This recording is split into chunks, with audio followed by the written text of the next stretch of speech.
Bonjour, aujourd'hui c'est l'histoire de Sumiguinha, c'est la continuation de l'histoire de Sumiguinha.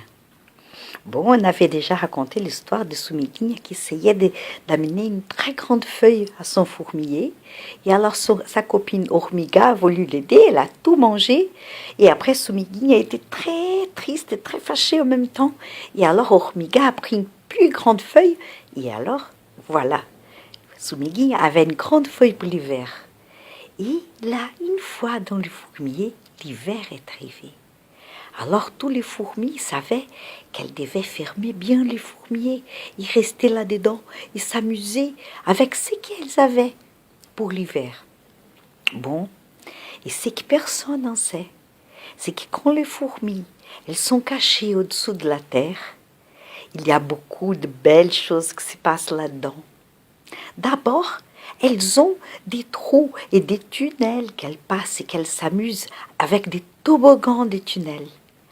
Il y a des mini toboggans de tunnels qu'elles glissent et alors elles tombent dans une piscine de sable avec de la terre plus douce comme ça.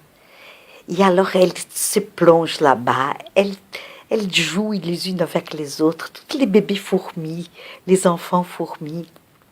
Il y a aussi comme des petits trains qui se promènent pour visiter tous les autres côtés du fourmilier parce que c'est très très grand en dessous de la terre. Il y a aussi des petits balançoires de fourmis qu'elles s'amusent en train de se balancer. C'est comme un manège aussi de fourmis que les fourmis tournent pendant que les autres chantent une chanson de fourmis. Il y a aussi des balles, elles dansent les fourmis au-dessous de la terre. Et tout ça, pendant que l'hiver se passe, elles s'amusent là, tout en abri dans leur fourmilier. Il y a aussi une machine qu'elles ont inventée automatique, qui n'a pas besoin d'électricité pour couper les feuilles très petites. Comme ça, les feuilles peuvent passer pour la transformation et devenir aliment pour les fourmis. Et Sumiguinha, elle avait l'habitude de tous les hivers. C'était ça qui se passait. Mais un hiver certain, Sumiguinha, elle a eu envie de plus. Elle a dit, je m'ennuie ici, je connais tous les jouets déjà, j'en ai marre, parce que Sumiguinha, des fois, elle était un peu inquiète. Et alors, elle a découvert qu'il y avait un train. Et c'était pour les fourmis plus adultes. Mais Sumiguinha, elle n'attendait pas. Alors, elle est rentrée en cachette dans ce train. Et c'est là qu'elle a vu que les trains descendaient au très très fond, du plus profond de la terre. Et alors elle est allée avec. Et elle était là, cachée. Il y avait une petite fenêtre, une toute petite fenêtre, qu'elle regardait comme ça. Et alors, c'est là, au très très fond de la terre, qu'elle a vu les laves. Il y avait comme un volcan, c'était tout rouge.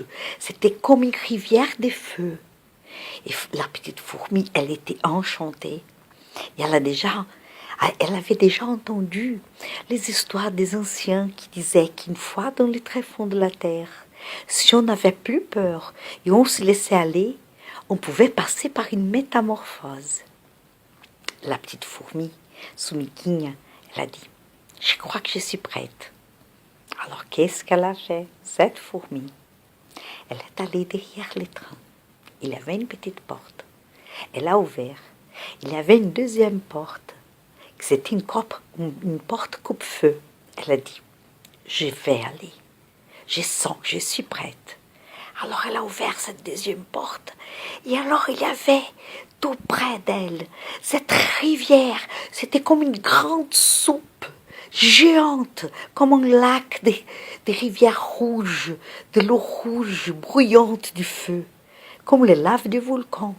Et alors Sumiguinha, elle a sauté au bord de la route où les trains passaient. Et c'est là qu'elle a entendu pour la transformation. Et la transformation était que toute cette chaleur chauffait ces petites carapaces de la tête, de la poitrine, des hanches. Et alors ces petites carapaces, elles éclataient tout doucement, comme si c'était un œuf qui éclatait. Ses jambes et ses petites pattes, elles étaient brûlées. Et quand ces carapaces on éclatait, dit de l'intérieur de ça, de ces trois carapaces qui s'étaient unies par le cou, la ceinture, la petite fourmi s'est vue transformée en libellule. Et alors, s'étaient collées des nouvelles pattes, des nouvelles jambes, et aussi des petites antennes. Et alors, c'est là que la petite fourmi a commencé à monter, à s'envoler, à passer par des tunnels, des tunnels, des tunnels, et chaque fois plus haut en cherchant la lumière. Et elle voyait là, très très haut, la lumière. Et elle frappait ses ailes, ses ailes. Et quand elle est arrivée là-haut, elle a vu une sortie, que c'était même pas la sortie du fourmier, c'était la sortie de libellule. Et c'était à côté d'un lac, et c'était le printemps. Et quand elle est sortie, il avait plein de papillons de toutes les couleurs, il y avait plein de fleurs de toutes les couleurs.